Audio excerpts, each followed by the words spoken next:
Hello everybody, welcome to today's video. It's just a very quick video to say you are not an examiner.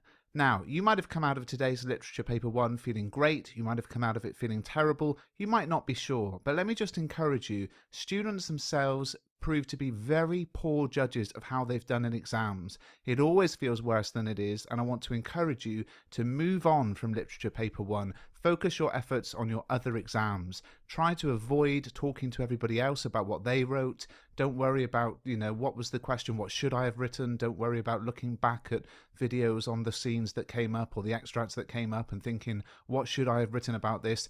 I never focus my content on this is what the question was today and here's what you should have written, because it's pointless. It's done. It's now in the past. And a really important skill is to be able to say, okay, I'm finished with Shakespeare in the 19th century novel and I'm going to move on to my other exams. So for me, I would be thinking, right, literature paper 2 is next week. I've got plenty of time. I know I've got other subjects as well, but I've got plenty of time to revise all of the poems in that time. And of course, I recommend you look at my playlists for the other videos. But let me encourage you, even when I did my GCSEs, and I talk about this every year, there was one exam where I just did really badly. I spent a lot of the exam not even writing. I was just distracted. I couldn't focus. It was a really hot day.